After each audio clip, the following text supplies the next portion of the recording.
Evening, everyone. Welcome to the Edinburgh International Conference Centre. This is our first EICC Live of the year, and this is a series of free public educational talks. My name is Rob Turnbull. I am the Sustainability Manager here at the EICC, and I helped organise these as they're part of our wider sustainability programme. As part of the EICC's commitment to a community, we bring people together to network, share knowledge, and to engage in meaningful discussion.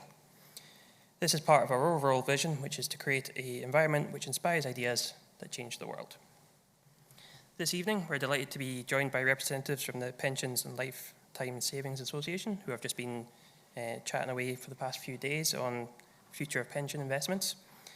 On our expert panel tonight, we have Robert Cochran, who is the Workplace Savings Engagement and Innovation Specialist at Scottish Widows. We have Simon Sarkar, who is the Head of Research at the Pensions and Lifetime Savings Association. And finally, we have Cali Sullivan, who's the Retirement Living Standards Campaign Lead at the Pensions and Lifetime Savings Association. So together, they are going to Together, they're going to demystify pensions, breaking down the key components and providing valuable insights into how we can maintain our lifestyle in retirement. This will be followed by a short Q&A, so if you want a further discussion, you have a chance then. We also have the hashtag EICC Live, which you can join in online. Just a bit before we begin, and just a bit of housekeeping. There is no planned fire alarms for this evening, so if the alarm does sound, please follow the signs and exit the building properly. Additionally, just to let you know, the event is being filmed. So without further ado, I'll hand over to the speakers. Okay, thank you very much. I'll put on a wee timer here just to see if I can get it to work. Right, hi, good evening everyone. My name is Robert Cochran. I'm local. I normally work at Scottish Widows just across the road, but we've got that building shut down just now while we have a big refurb. So I'm going to give you a bit of a pension starter pack. Now, over on that right-hand side, you'll see a bus. And you'll probably recognise that street if you're from Edinburgh, and you'll see it's raining. You'll probably also recognise that if you're from Edinburgh. And what we did, that was 10 years ago, we got a double-decker bus and went up and down the country, inviting people to come on and ask any questions about pensions. So what I'm going to do in this session here is bring you some of the ways that we ended up trying to simplify pensions for people. That went on for quite a few years, and then we got our own vehicles rather than double-decker buses because it kept breaking down, so we got our own big fancy Scottish Widows vehicle over there. And in fact, right in the middle of this picture is the pensions minister, so he came along and he thought, this is brilliant, what a great way to engage people with their pensions. And that then led to something called the Pension Attention Campaign. Anyone ever heard of the Pension Attention Campaign? Some of you must have.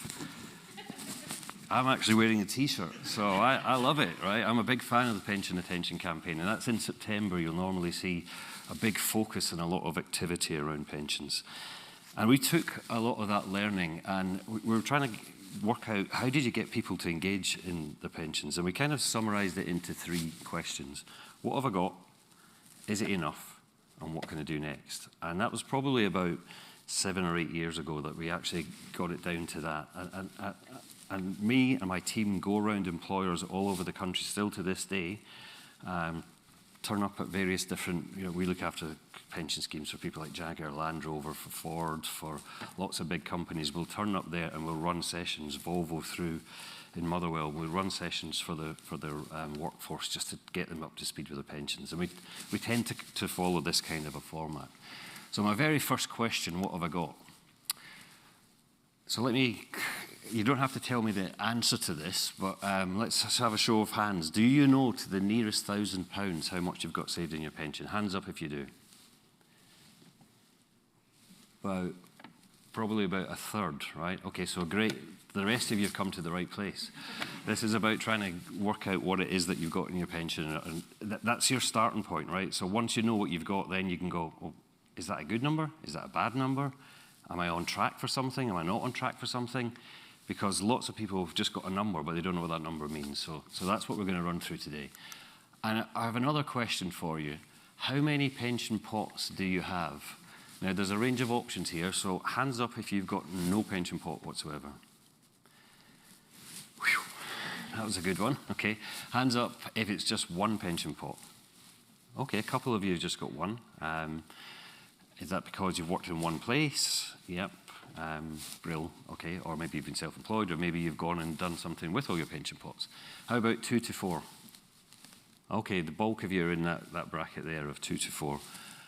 More than 4? Oh, still a few in the more than 4 space, right? And what about don't know?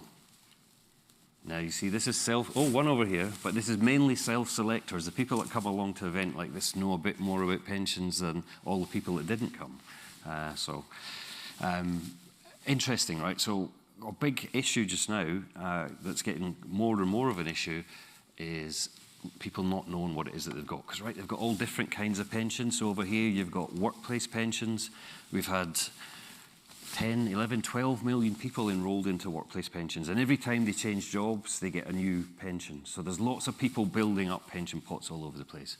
We've got different kinds, master trust, GPP, GSIP. And for lots of you, that won't actually mean anything. They're just workplace pensions.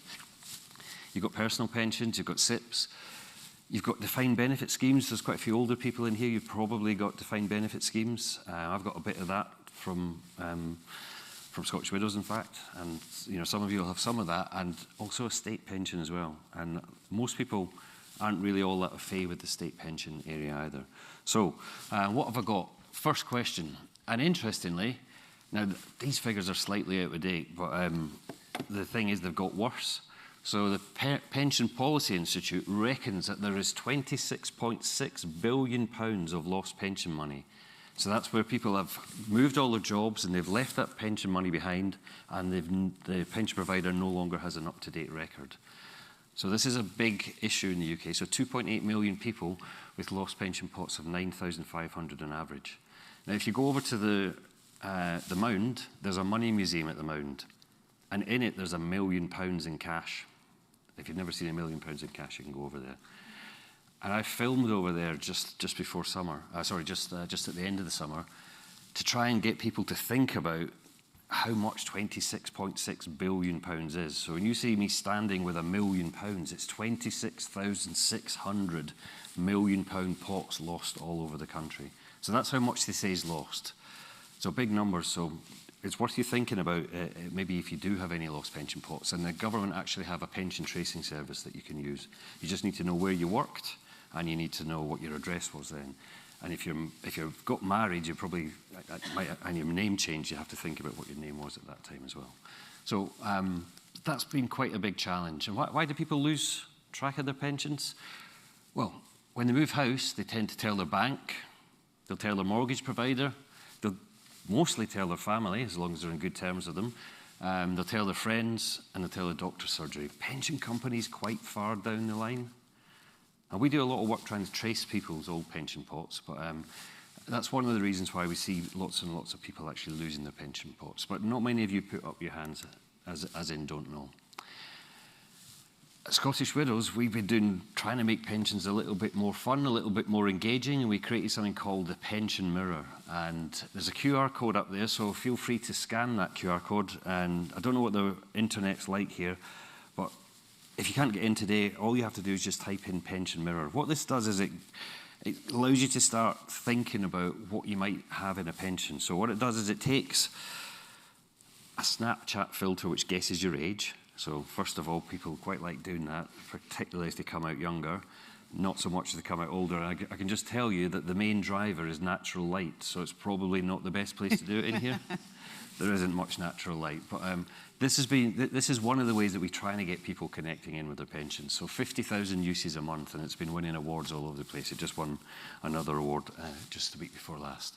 So I'd encourage you to have a go at that, but particularly if you've got, if you've got family, get them all to give it a go. And what it does is it tells you what the average pension fund somebody your age would have, and you can adjust it to your age. So a good bit of fun, but probably not the right light to be doing that in here.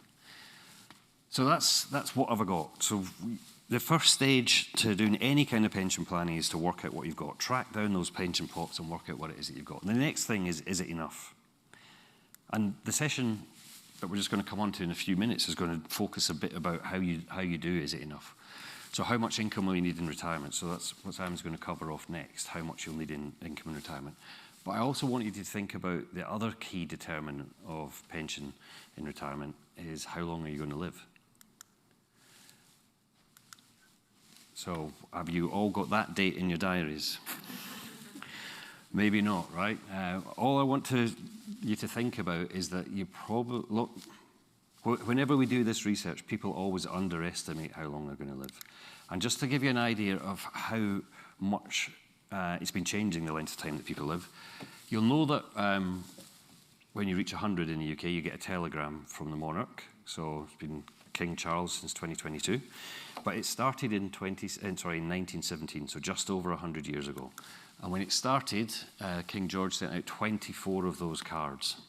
So just 24 were sent out in the very first year.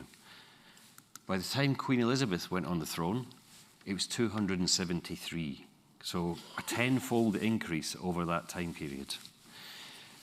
Part of the way through her reign, it had gone to 7,517 of those cards. So people are living longer and longer. So it's just about thinking about that, right? They had to employ a whole load of new staff because of the number of cards that they were sending out.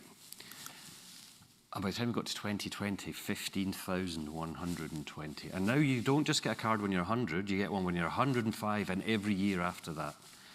And about 2/3 of them are sent out to women and 1/3 to men. So particularly the women in the audience, you might be living a bit longer than you might have previously thought. Because a lot of people looked at their parents and gone, oh, that's how long they lived. But you can see the rate at which people are living longer and longer. Great thing is if you're feeling a bit morbid, you can give it a go on the life expectancy calculator that the government have. So I tried it out. And my average life expectancy is 84 years. But when you're thinking about pension planning, you need to think about these other things here. I have a 1 in 4 chance of living to 92. And I'm a big believer in the 100-year life. I have a 4% chance of being that person that gets the card from the king. Well, I don't think he'll still be there. I get the card from some, yeah, it's probably going to be another king, isn't it? So I have a 4% chance of that. So again, it's just worth thinking about your own mortality and how long is this money going to have to last that is your pension money. But you do have something called the state pension, which kicks in. Do you know how to qualify for that? So this is entirely different from like your workplace or any of that kind of stuff. It's not actually contributions that go in here, it's national insurance credits, right? So currently it's £221.20 a week is the new state pension, full new state pension, or £11,500 a year. It goes up to £234 in April a week, or just over £12,000 a year. And it's really important for you just to check your state pension forecast. It's really easy to do, and you can actually make up missing years as well. So I would encourage you, everyone, to do that. Just go on to as long as you've got a government gateway ID, if you haven't got one, set one up, go and find out what your state pension is, because this bit here will run as long as you live. You can't choose to take it earlier into that. You'll have a date when it comes.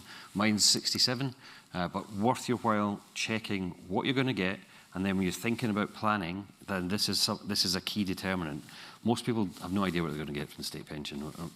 We've been running these sessions for a long time, and people just have no idea. It's a big portion of most people's income in retirement. When we do a retirement report each year, people say that that's what they rely on to cover a lot of their basics, and then the rest of the stuff that they've got is for the over and above that. So what can I do next? So in this short session, I just wanted a few things. Go ahead and track down your lost pensions. If you're not on track, you can pay lump sums or regular contributions to close any shortfall in pension funding. And remember that pension funding is really tax efficient. So for every £80 that you put in, the revenue will usually add in another 20, getting you up to 100. If you're a higher rate taxpayer, it would only cost you £40 once you've done the tax relief to get £100 in. If you're in a workplace, your employer will be contributing as well, so make sure you maximise the contributions from your workplace. A lot of them will enrol you not on the maximum contributions that they will pay. So it's always worth your while looking into that. Lots of them have tiered basis. Over at Lloyd's we have that. You could be coming in at 5%, a 5% contribution from the employer, or you could go all the way up to 16%, right? So that's quite a generous scheme, but you're not enrolled at the highest level. So again, make sure that you're maximising whatever you're entitled to. And what else can you do next? So track down lost pensions, do some homework. If it's right, you might want to bring some of those old pensions together into one new modern environment where you're not going to lose track of it, where it's easy for you to keep track of. Most people these days are keeping track of their pensions through apps, so that most of the big providers have reasonable apps. They're moving to get better and better and better. Makes it easy for you to keep track of what you've got. And finally, what about when it comes to accessing that money? You have a lot of flexibility now, right? So about 10 or 11 years ago, pretty much everyone took an annuity, which was a guaranteed income for life. Now there's a lot more flexibility. So you've got 4 key options up there. Flexible access, which is whereby you can take chunks of money out as and when it suits you. You could take all your tax-free cash out and leave the rest of the money behind, or you could take chunks of it out as and when it suits you. You could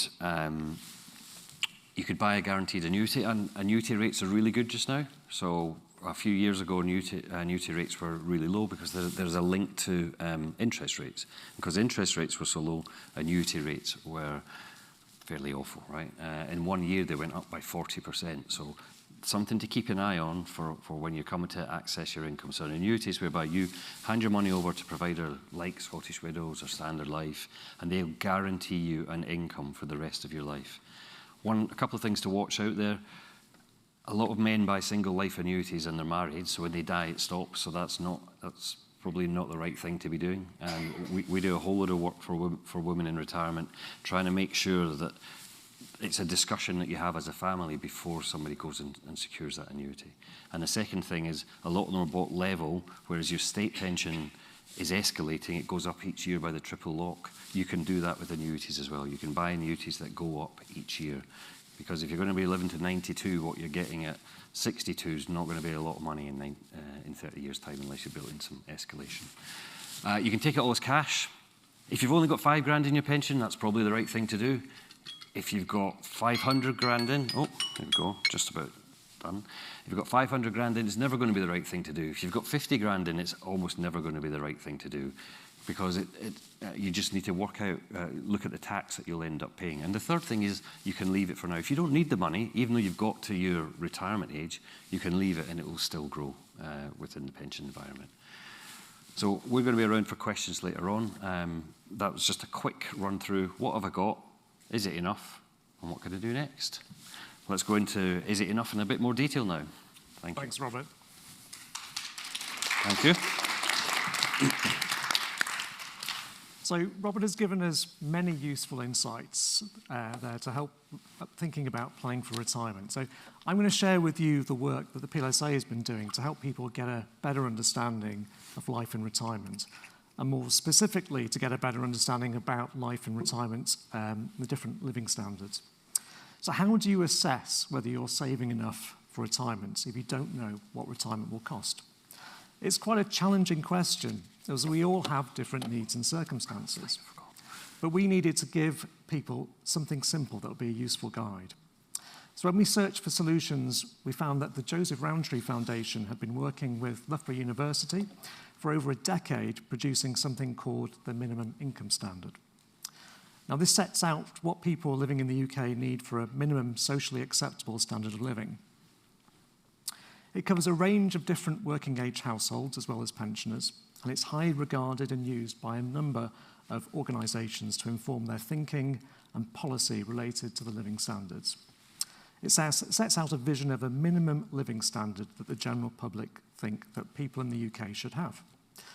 The point to note here is that the minimum income standard is not just about achieving the minimum to be able to clothe yourself or heat your home.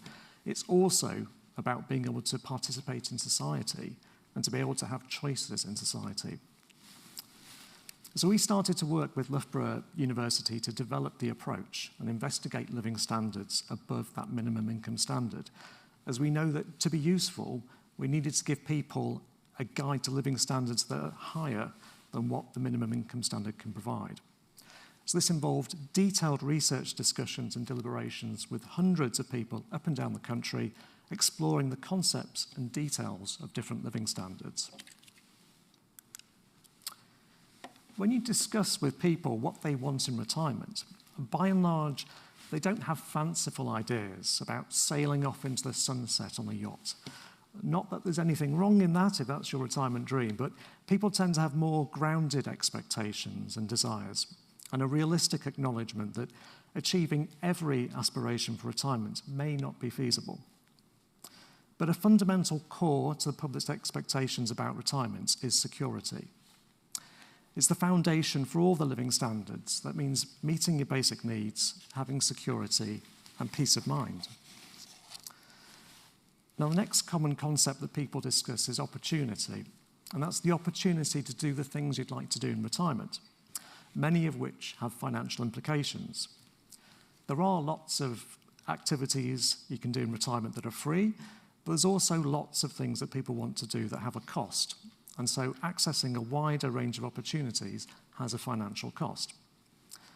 And finally, people feel that choices are important in order to participate in society at all living standards. You need to be able to make decisions about what you want and make a choice rather than being forced into one and having no alternative.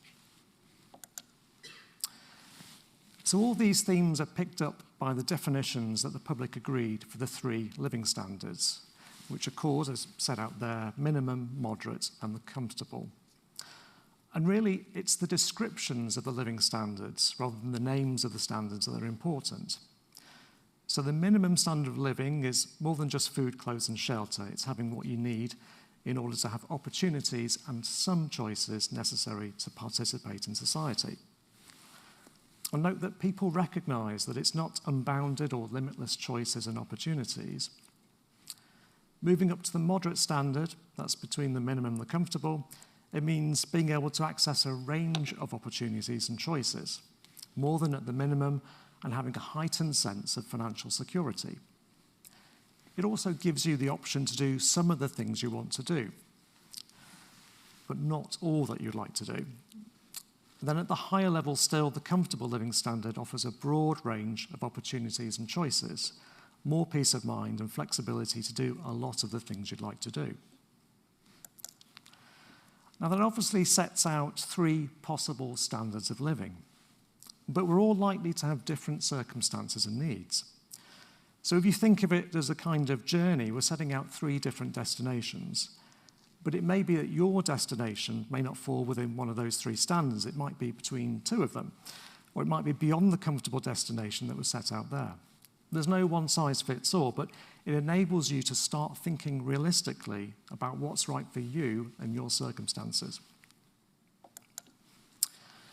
I'm going to turn now to setting out how the researchers at Loughborough University established the 3 retirement living standards, because it's important to understand where this is coming from and what work went into it. It involved extended discussion and deliberation groups held all around the country. Around 250 people were involved in the first initial research, with some groups lasting up to 6 hours in length. And the aim was to produce the cost for each living standard and a detailed description of each living standard, because we don't want to just answer the question about what is included within a budget for a living standard, but also to answer the question why, which is also fundamentally important as well. Now, you could just look at expenditure across the income levels of the population to see how people spend their money, and just look at the baskets of goods and services that they buy. That would give you a number. However, what that wouldn't tell you is whether or not any of these things are seen as important, what needs they fulfill, and how they might enable people to participate in the world around them. It doesn't enable you to ask the question, is that item really necessary to achieve the living standard, or is it a nice to have? What role does the item play in providing a sense of security or peace of mind to people? So the approach we have taken ends up with really detailed lists of expenditure items.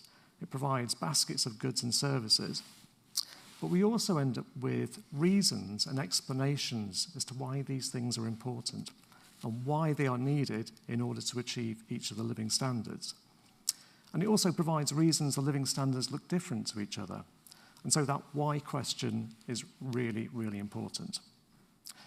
So how do we investigate that in the research? The researchers work with a series of groups that bring together between 8 and 10 members of the public each time to involve them in, as I say, lengthy discussions about what's needed at each level. The start of the process is a discussion about the definitions that I spoke about earlier, to make sure that they still ring true as descriptions of each living standard, or whether there should be any changes made to them. This discussion underpins the next series of groups, which look at what's needed in order to have a comfortable living standard in retirement. Now, the way we do that is by bringing together groups of members of the public who are asked to reflect on the minimum basket of goods and services, and as a group talk through how a comfortable standard of living would be different. So for all the items or services in the minimum basket, what is required to fulfill the needs of a comfortable level? It identifies where things may need to be different and why in order to deliver that different living standard, where there's greater flexibility to do a lot of things you'd like to do. Having completed a series of groups to establish what the comfortable living standard may look like, we then feed all that information forward to another round of groups to determine what a moderate standard of living might look like and what's needed to achieve at that level. So they were looking at the minimum description and the comfortable description and discussing what's needed for somewhere in between. So next, there's another round of groups that reflect on all the baskets of goods and services across the standards, and they provide any required challenge for anything that looks odd within the context of the whole sets of standards, and to resolve and refine any queries on the lists. And then finally, there's a round of groups in London to determine if there should be any differences in the baskets for those living in London, because there are some key differences that are different in London, for example, transport costs. So this isn't really about fixing 3 points that people should aim at, but giving people useful information for making their own decisions about the standard they would want to aim for based on their current resources, needs, and circumstances, but which are rooted in people's lived experiences. So what do we actually do in the group sessions? We pretty much walk people around a virtual home. So we walk them through the front door, and we ask them to think about what's needed for each of those living standards as we progress around the house. And that includes all these sorts of areas. So we have conversations about food consumed inside the home and food consumed outside the home. We discuss alcohol consumption, purchasing of clothing, indirect housing costs, so not rental or mortgage costs, but what's needed to maintain a property, decorate it, etc. Household goods and services, it encompasses a whole load of items, from teaspoons to towels to saucepans. Personal goods and services covers things such as haircuts and beauty treatments. And health and hair care covers things such as dental care, podiatry. Transport covers public and private transport.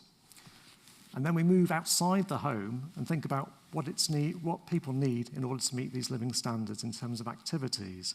Things like fees for social clubs, but also entertainment, TV subscriptions, and discussions around holidays. I think it's really important, again, to emphasize that the groups who we bring together to do this take this task very, very seriously and helpfully consider items in detail and are enormously methodical. They're asked to think very hard about exactly why something is needed at each of the levels and the reasons why. So this slide shows you some of the considerations that a typical group would discuss in drawing up a budget. So for a microwave, for instance, what brand would you expect to have at the comfortable level? How long would you expect it to last? What shop would you expect to buy it from? And how long would you expect it to last? And from these details, the researchers can then go away and determine the actual price of the item and work out how much the item will cost per week for the lifetime of the product. And that's the way the budget is arranged. And this is repeated for each item to build up a very detailed budget for each level. And you can see we go from things such as, the big pieces of equipment in a kitchen to some very minor pieces. So a roasting tin, for instance, which costs you 12 pence a week. I think it's important to emphasize that we live in a changing world. The expectations about what represents and describes a given living standard is not fixed, but it changes as the world changes.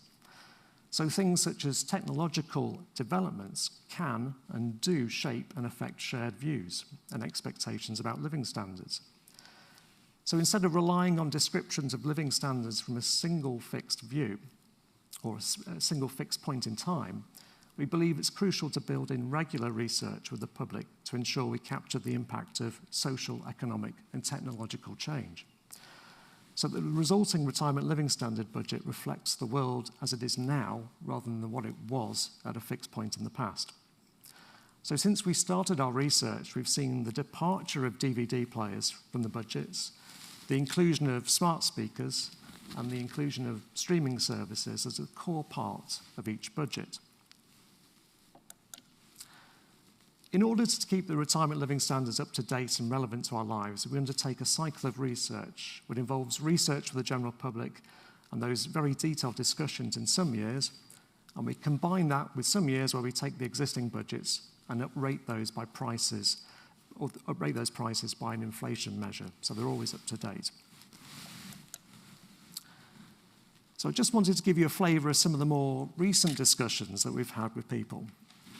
In a post-COVID world, some people are experiencing fairly hefty NHS healthcare waiting lists that's prompted some discussion in the groups about whether costs of private healthcare should be included, potentially at the comfortable level. Though the conclusion of those group discussions was that it's not relevant to include it at this stage. There's also been some discussion about whether electric cars should be incorporated in the budgets rather than petrol or diesel variants. And again, the conclusion of those discussions was that it wasn't quite the right time for that to be done. However, an item that was introduced to the budgets was an air fryer, as many of the groups identified them as being really useful when cooking small quantities, particularly when trying to keep energy bills low in a time of high energy prices.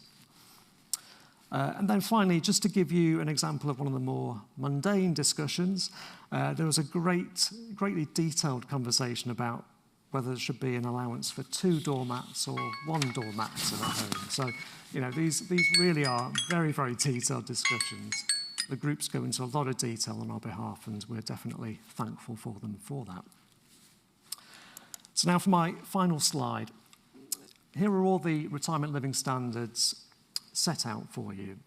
So you'll find this on the Retirement Living Standards website, along with all the background detailed spreadsheets, should you wish to have a look at those as well.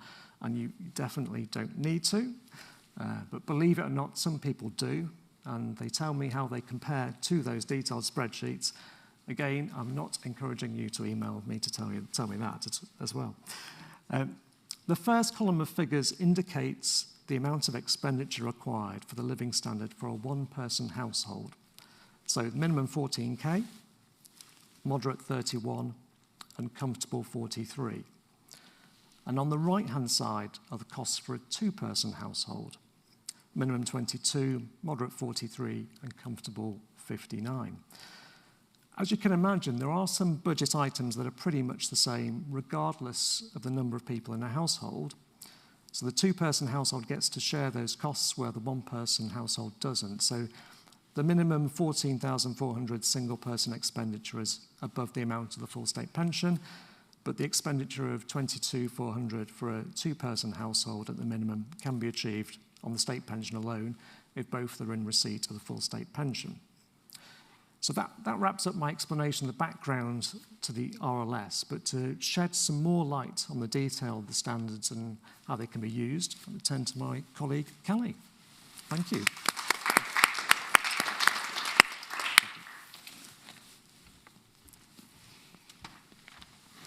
Thank you both. Put one down.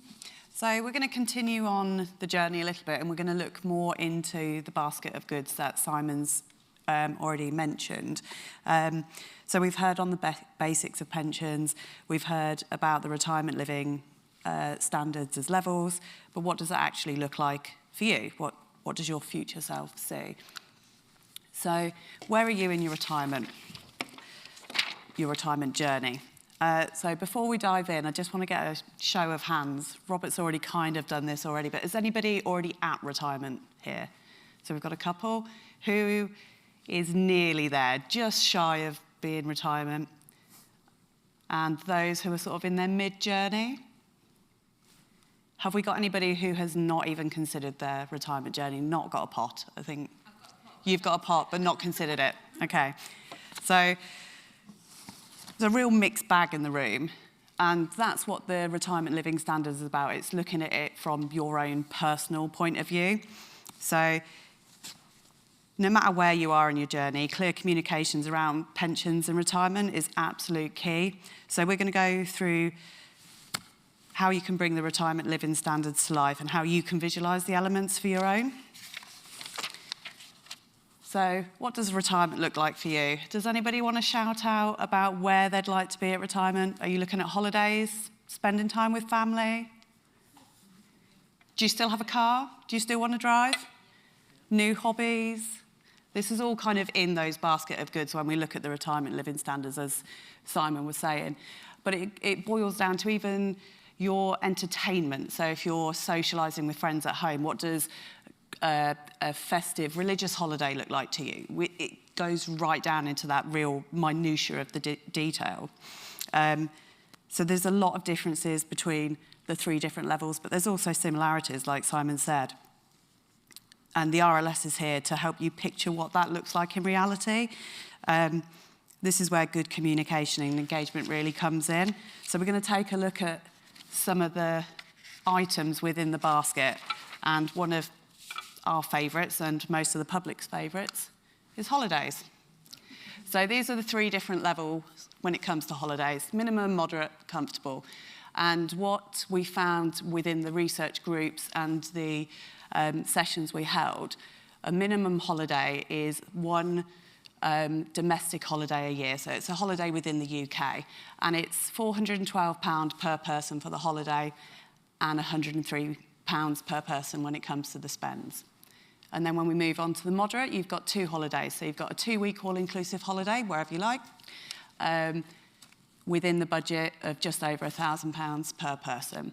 And then you've got the UK city break for a long weekend. And again, you've got your holiday breakdown and your spends. Obviously, with an all-inclusive, the spends aren't there because it's all-inclusive. Everything's included. And we move to the comfortable level, and it's 4 holidays. It's 2 weeks in the Med, and then you've got 3 UK long weekend city breaks. Again, a package for each of those. One lucky thing when you go into retirement, you don't have to worry about school holidays. You don't have to book your holiday based on where your kids are. So you can use these baskets to pick the optimum time. Like you can, so the holiday, you get a better holiday basically. Okay, and one of the other things we're looking at is transport. So we've got 3 different styles for this. As you can see, with the minimum, there's no car, but you rely on the public transport. So at retirement, you'll have your free bus pass. I think 60, you get a free bus pass. There is a taxi allowance in all 3 baskets, and there is also the train allowance as well. The reason a taxi is available in all 3 is because at minimum, you don't have the car, but you're relying on a bus. If you've got a doctor's appointment that is at a set time, and your bus isn't going to get you there in time, there is an allowance for the taxi to get you there on time. And then when we move into the moderate and the comfortable, both this year decided that the car would actually be the same. So it's a 3-year-old Ford Fiesta, but the difference is how often it is replaced. So in a moderate, it's replaced every 7 years, and the comfortable, it's every 5. So that's why there's that slight difference between the 2 figures. And those 2 figures are not just how much you can spend on the actual car itself, but it's all the car costs, tax, insurance, fuel, changing the car tyre, brakes have gone, that sort of thing. So those costs cover everything within that. But there's loads of other costs. Social activities, celebrations, supporting family members. Are you going to change your kitchen, your bathroom? That's all included in there. Like Simon said, how many doormats do you want when you get into retirement? Are you helping family? Are you becoming the childcare provider for your children, so your grandchildren? So there's a lot in there. And it all depends on what's important to you. And this is one of the great tools that is available. It's a calculator that's a lot of pension schemes will actually use. And when it comes to looking at retirement, like I said, there are some people in this room who are really excited about holidays. There's others who would like to change their kitchen, their bathroom, and others who would spend time with their family and friends. What this allows you to do is moderate where you are. You go on 3 holidays a year, whack the holidays right up to comfortable, but you don't spend anything on clothes. That goes down to minimum. And that all adds up, and it throws you out where you're likely to be at retirement, and it'll give you a rough idea of how much you'll need. And obviously, you've seen the figures that Simon showed. It'll show you the expenditure of what retirement looks like for you. It's all about clear communication, though, and we're in pensions, and there's a lot of detail in it. So I hope some of this makes it a little bit more simple, and it just shows you like the conversations we're having about the retirement living standards. You've even got down to like the Christmas hamper. What does that look like, depending on which level you're in? And through this research, what we've learned is retirement, framing it around real life choices. People engage more. They start to think, what kind of retirement do I want? What means the most to me? How do I want to spend the rest of my life once I've put my pen down and I've got rid of the laptop, the company car's gone back, what's next? So using these standards and pairing them with your pension statements, you can really prepare and aim for the retirement you desire, whether that's spending time with family, holidays, whatever it looks like. For us as an industry, it's all about that clear communication and making it all simple and easy for you to access and engage with. So there's kind of 3 steps for us, or as savers. And step 1 is understanding your pension. How many pots have you got? Is it a private? Is it a workplace pension? Are you just relying on the state pension? Go and have a look. That's the first thing you need to do. Step 2 is knowing your desired lifestyle. Are you just, most people, we are going to go into retirement with a similar lifestyle to what we have pre-retirement. We're not going to go in a minimum level of work and then all of a sudden we're at a comfortable level. We want to continue the lifestyle we already have. And then the third step is to take action and engage with your pension as soon as possible. So look at the free tools like the retirement living standards. You could speak to the Money and Pension Service. You could get a financial advisor. Whatever you do, just something simple and small to engage. Just get the ball rolling, and it can make a massive, massive difference on your retirement. So these are 3 tools that you could use. Robert mentioned the Pension Attention Campaign, which is the final one. Our Retirement Living Standards website is up there, and then you've got the moneyhelper.org. I'm going to leave this up, so if anybody does want to take a photo of it so they can access any of them. But we're now going to open up to questions.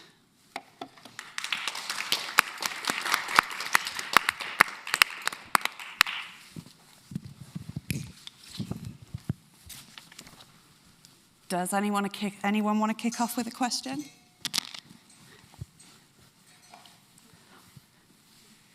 Have we explained it that well, that there's no questions whatsoever? I'm sure that's not the case. Go on.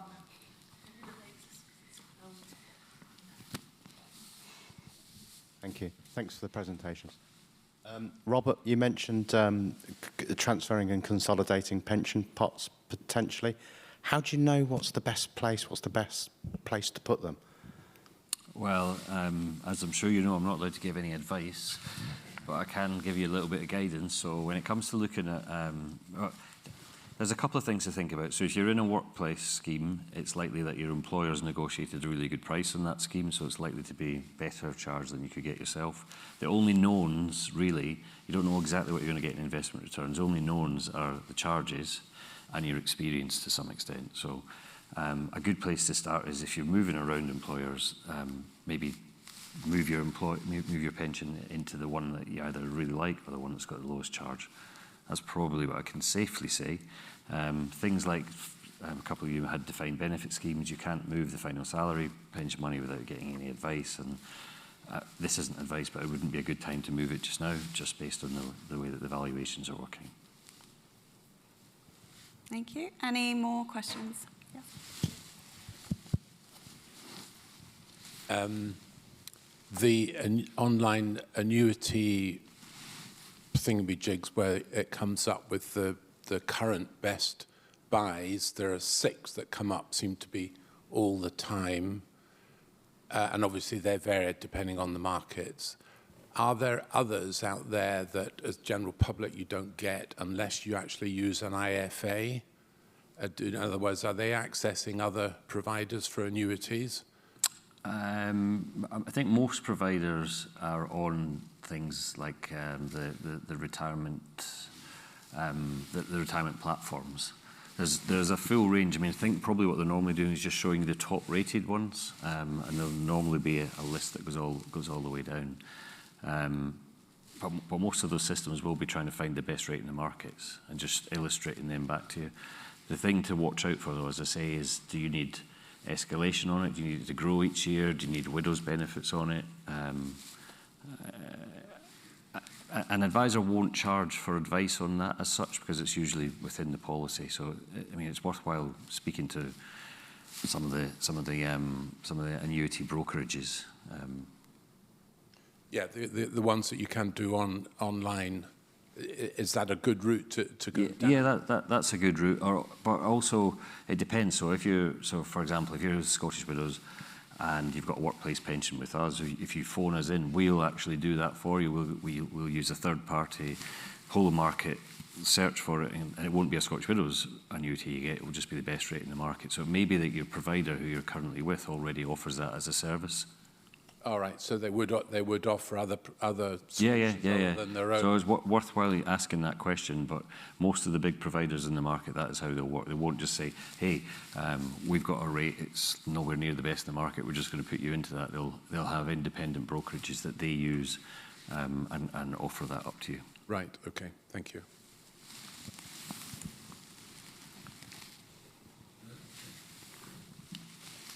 Just a quick bit of detail on annuities. Do annuities just now offer stuff that tracks current interest rates, or is it still sort of fixed, escalating at 3%? In terms of escalation, there's lots of different ways that they can do that. It can be a set rate, it can be RPI. So rather than interest rates, it would normally be like an RPI or a CPI rated index, so it goes up by inflation each year, or it could just be a fixed amount. So there's a range of different options there. Cheers. There's one down at the front. Just a question of worry. Are our pension pots safe from government interference and plans to gather up surpluses and invest them willy-nilly all over the place? Are there safeguards in place for our workplace pensions? Do you want to take that PLSA, or do you want me to take it? Happy for you to. Oh, right. So there's, you're probably talking about things like something called Mansion House, whereby the government is trying to get pension funds to invest in the UK in startups and things like that. There's been quite a lot of talk of that. It hasn't been mandated, so it's not necessary to do that. Scottish Widows, as an example, have signed up to it. What they've signed up to is that we'll put some money into alternative asset classes, which you couldn't access before. And they've performed particularly well, those alternative asset classes. But is your money safe? Yes, your money's safe. Are we going to take our fund? So in our workplace fund, there's £112 billion. Are we going to take that £112 billion and then gamble it because the government wants us to? No, well, that's not going to happen. So the schemes are run by trustees, they're run by governance committees, and they will not make dangerous decisions, shall we say. At this point in time, there's no mandation to do that. So your money's safe. We'll keep fighting, as the PLSA will, to make sure that the focus is always on best retirement outcomes for members. That sounds reassuring. Thank you. Any more questions at all in the room? Yep. So I've got a very specific one, but it's about the state pension rather than actually investments, because I understand there's like 2 elements to that, and you have to have worked so many years to get for the maximum. Can you explain the rules? Because I understand they're changing quite soon. Is that right?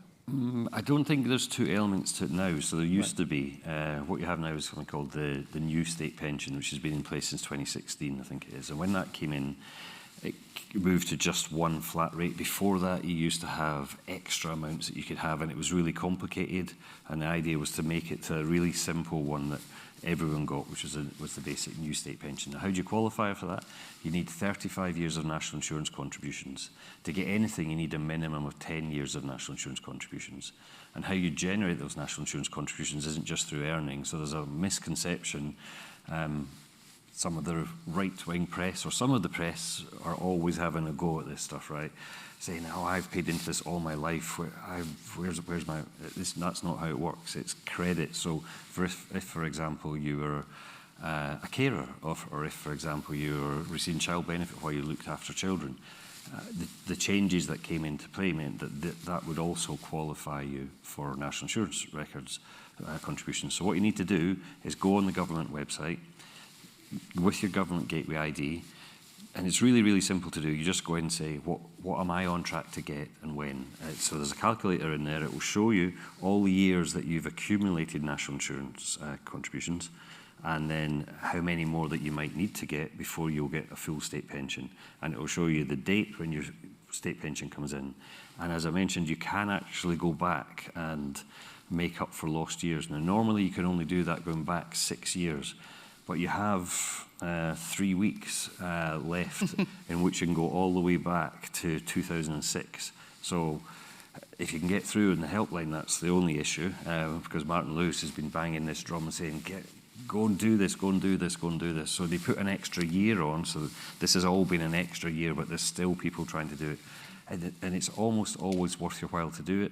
If you're not sure about this stuff, just go and, I would just say search for Martin Lewis online and put in state pension, and he's got some really clear guidance around this stuff. But you do have this last opportunity to go all the way back to 2006. From April, it will be just 6 years you can go back. Thank you. We've got time for a couple more. If anybody else has any questions across the room at all. Got one over here. Sorry, mine isn't necessarily relating to the pensions per se, but just interested about, obviously, your outreach work, I suppose, going into the community, and likewise with the association, you'll probably do the same.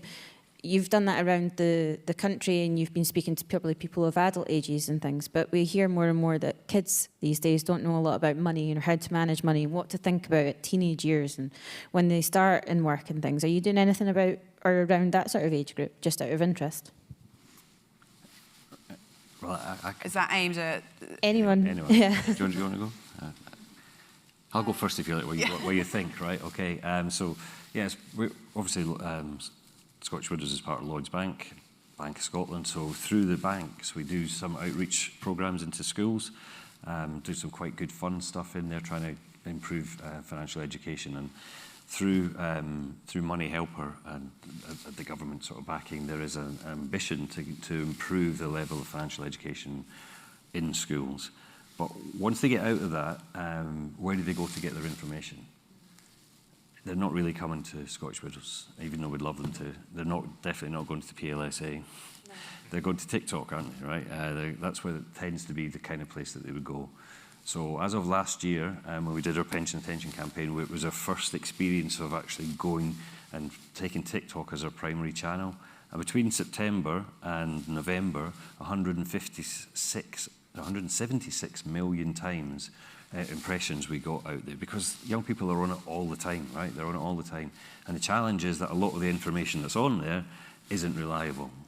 It's people saying, don't do pensions, do crypto. Don't do pensions, do stocks and shares. Even though your pension is invested in stocks and shares, the people that are providing this information have no idea what they're talking about, or they have some other reasons why they want you to do that. So the likes of ourselves, and you'll see more big brands do this as well. We've said, okay, it's Chinese owned, and that's been an issue for us in the past, and we've all stayed off it. But we're realising that we need to be there because that's where young people are. And what you can do is what we would do is create a content brief. So we'll say, here's the kind of things that we think young people should know. Now, you've already got a following of 500,000. We'd love it if you could do a film with us talking about these things, because the things that you're now going to say are facts. This is the accurate information, and we've got backup information at Scottish Widows or whoever else it happens to be where you can go and find that out. So that's been really, really successful. Would you believe the stairs just at the grass market? I did a film of running up and down those stairs, doing some pension attention messages, 4 million views. Who knew it? Even an old guy like me running up and down some stairs. But that is music to my ears, because as a kid and growing up in my adult life as my career, it is, where do you get this information without coming to places like the Scottish Widows? That is absolutely brilliant. But you say it's just for the kids. My mum's 62 and she's on TikTok and I'm not, and she tells me what she sees on TikTok. So I'm glad to hear that. Happy. It's really important for the industry and government to be engaging with all different ages, regardless of what that channel is, and it's making sure that the communication that we have resonates with the age group we're aiming at, whether that's print paper, because people still are picking up print paper at one end of the scale, but TikTok at the other. And it's just making sure that the messages are hitting the right people in the right audience with the right communication. Yeah, and what you can all do is you can follow companies like ourselves on your social channels, and you'll get that kind of information. So, as I say, on the day when there was the budget, on the day of that budget, I'll do a film in 2 minutes just explaining what it means for you. The budget there was all that panic before. All the press was saying, oh no, you need to do this, you need to get all your money out. And in actual fact, when I did the budget film, it was just, and relax. Pensions is definitely in the limelight at the moment when it comes to the press as well. So it's not that there's a lot out there to be able to engage with, but it's making sure it hits the right audiences. Yeah, I'm actually doing a TikTok film on state pension. I normally just do the other channels, but this one and the intro to it is like, if you're on TikTok and you're already receiving state pension, wow, you're cool. Pensions is cool, right? Any more questions at all? We've probably got time for one more. Yep, gentlemen.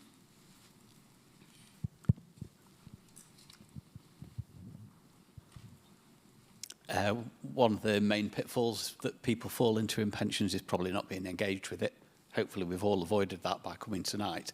But for people who think that they're on top of pensions, what are the pitfalls that they still fall into?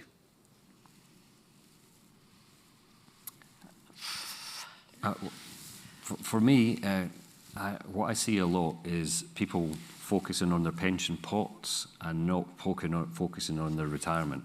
And it's a really big thing. So, you're getting all the way, you're focusing on the money and all of that stuff. You don't actually know what you're actually going to do in retirement a lot of the time, So it's that. So I think it's about thinking about it beyond just the pension. What's your life going to be like? How do you want it to be? And then start planning into that. I just recorded a podcast last week with a guy who set up a 60 paydays to pension, to retirement. So he counted down his last 5 years, and he's now 8 months in. And he's saying, even though he had all that preparation, as soon as he actually got into retirement, one of the biggest challenges was actually time, having all this time in his hands. And time is a gift, but it can also be corrosive if you haven't planned to do it in the right way. So I think, if you're engaged, you're along here, you're thinking about how much money, which is all the focus today has been about how much money you'll need.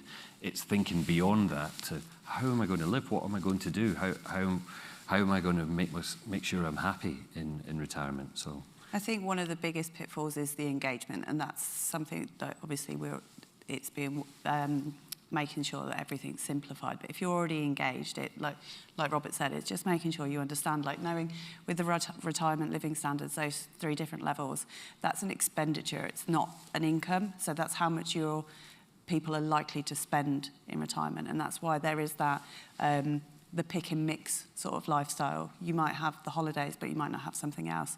So you can sort of slot in between those different levels. And I think it's being able to look into that. And like Robert said, it's understanding what you want to do and what you want to achieve in retirement. And just keeping on top of it, keeping engaged. And for many people these days, retirement is not a destination, right? It's not a point in time. You often phase in. So the guy I was seeing, even though he's done all this preparation 8 months, and he's now looking to get back and do a bit of paid work. but not full-time because he can't fill his time. He's 58, you know, it's too early to be retiring, really. But often it's people going, well, that's me retiring from a primary career. I still want to do other things. I still want to remain involved, and if I can get a little bit of income while I'm doing that, then great. I don't need the same levels of income as I was getting before, but I need to maybe think about what will augment it, what will pay for those extra holidays, what will move me from moderate up to comfortable, because I've already got a base level of income and I still feel fit and healthy, would like to do some things. So it's about re-evaluating at that point and not viewing it as a destination, viewing it as a journey that you just continue on. Thank you. I think that's us for time, so I'd like to say thank you for everybody for joining us this evening. It's been really good. Thank you. Thank you very much for coming along. Just like to thank our speakers for a very interesting talk. I think I'll be looking at my pots now and trying to find out where they are and put them all together. I did do the app. It thought I was younger than I was, so thanks very much for that. For future EICC live talks, just check out for our What's On page, but you can also subscribe to our newsletter and our social media. We have got more coming up this year, so keep an eye out for them. And thank you very much for coming along, and hope you have a great evening. Thank you.